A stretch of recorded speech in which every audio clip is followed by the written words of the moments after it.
की घटना हो, चाहे महाराष्ट्र की घटना हो, ये सारी घटनाएं इस बात की ओर संकेत कर रहे हैं और चीख चीख के कर रहे हैं कि भारतीय जनता पार्टी 2024 के चुनाव में हारने वाली है और इस कारण से तोड़ फोड़ कर रहे हैं।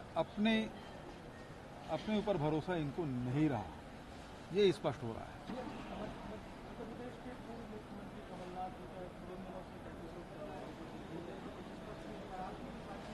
आप लोग ज़्यादा सक्रिय हैं तो आप लोगों को मीडिया को ज़्यादा मालूम होगा, क्योंकि मेरी तो बात नहीं हुई है।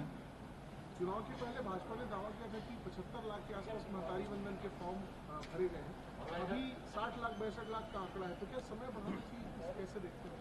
देखिए, सीधी बात यह है कि जो 60 लाख से ऊपर फार्म भारतीय जनता पार्टी ने चुनाव के समय भराए थे, उनको तो भराने की आवश्यकता होनी नहीं चाहिए, उनके खाते में पहले ही चले जाना चाहिए। बचत लोग हैं यहाँ, कम से कम 1 करोड़ की जनसंख्या है और महिलाओं की, तो उनको फॉर्म भरा के उसके खाते में पैसा डालना चाहिए। भारतीय जनता पार्टी कह रही है कि जब से भाजपा की सरकार आज आखिरी दिन है क्या?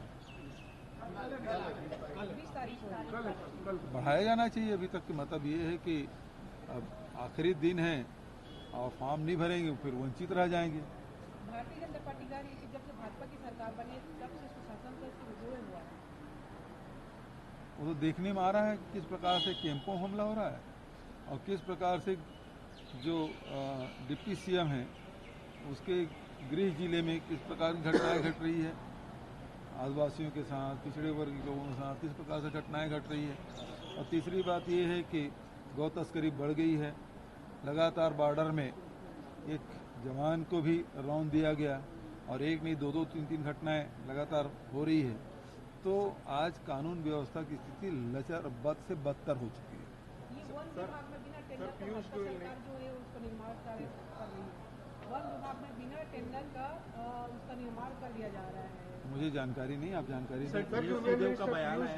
अजी मिनिस्टर पीयूष गोयल ने 5 फसलों में 5 साल के लिए एमएसपी एग्रीमेंट अनाउंस किया।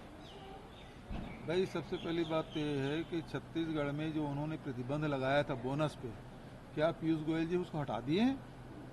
और हटा है तो केवल छत्तीसगढ़ के लिए हटा है कि देश के लिए हटा है? ये पीयूष गोयल जी को पहले बताना चाहिए। और दूसरी बात यह है कि 5 ही क्यों? हम तो छत्तीसगढ़ में जब 2500 रुपये देने की बात कहे थे तो यही पीयूष गोयल जी बोले इनपुट सब्सिडी सबको मिलना चाहिए।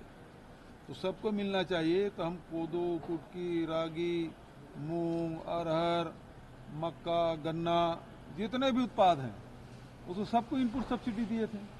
अभी तो 3100 रुपये केवल धान के किसानों के बारे में बोले हैं, मिला तो किसी की नहीं है।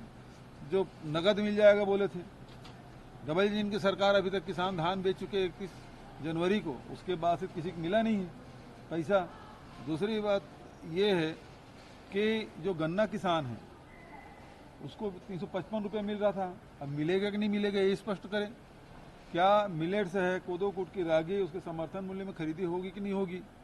तीसरी बात यह है कि उनके जो इनको इनपुट सब्सिडी 10,000 रुपया प्रति एकड़ मिलता था वो मिलेगा कि नहीं मिलेगा, ये बात भी स्पष्ट करना चाहिए। ठीक है। ये कवर्धा में घटना घटी है, कवर्धा में एक हत्या का मामला हुआ है जिसमें 6 आरोपी पकड़े गए। 6 आरोपियों में से 2 के ISIS से कनेक्शन निकले। पहली बार है छत्तीसगढ़ में जब UAPA के तहत कार्रवाई हो रही है। देखिए, वो किसी कनेक्शन निकले उसमें जो कार्रवाई करना करे, लेकिन जो बीरनपुर में जो घटना घटी और उसके बाद उसके पिता को आपने विधायक बनाया, वही घटना आपके कवर्धा में भी हुआ है। तो अब तो ये है कि विजय शर्मा की इस्तीफा देना चाहिए और उसके पिता को चुनाव लड़ाना चाहिए। पहले तो ये करे, उसके साथ न्याय मिले। जो ईश्वर साहू को जो लाभ मिला है वही लाभ यादव परिवार को भी मिलना चाहिए। सर, टीएस सिंहदेव का बयान आ रहा है कि चुनाव को लेकर की एकता नहीं थी इसलिए विधानसभा चुनाव हमारे आगे। अब उसके बारे में मुझे जानकारी नहीं, वो क्या बोले। बीजेपी का राष्ट्र अधिवेशन चला दिल्ली में, 400 को पार का नारा दिए हैं, क्या लगता है इस बार कैसा रहेगा चुनाव? लोकसभा चुनाव में पहले बताया, वो हार के डर के मारे सब में तोड़ फोड़ कर रहे हैं, ईडी के दुरुपयोग कर रहे हैं। ये तो ईडी के भय समाप्त कर दे तो भारतीय जनता पार्टी के नेता जो जिसके मुंह बंद है वो सब मुखर हो जाएंगे। आपका दिल्ली जाना हो रहा है। ठीक है। आओ मानी बन जाओ तुम क्या बयान दे दिया विधानसभा चुनाव को लेकर करा रहे हैं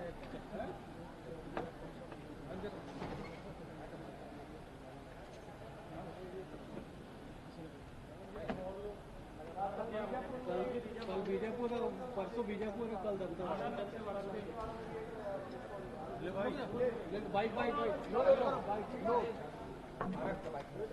लेट तो नहीं हो रहे? नहीं भी अभी लैंडिंग हुई। नक्सली घटना रोज हो रही है। पहले तो वार्ता का पहल किया था, नक्सलियों की ओर से भी कहा गया कि हम तैयार हैं।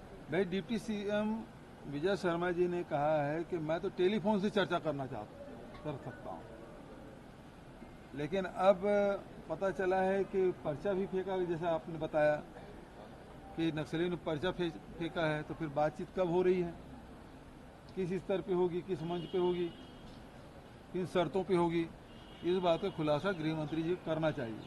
और लगातार अभी घटनाएं घट रही है, हमारे अधिकारियों की हत्या हो रही है, और लोगों की हत्याएं लगातार हो रही, नक्सली घटना बढ़ी है। तो जब गृह मंत्री बोले हैं तो उसमें आगे बढ़ाना चाहिए, और कब बढ़ेंगे, कब चर्चा करेंगे, ये बात तो बताना चाहिए।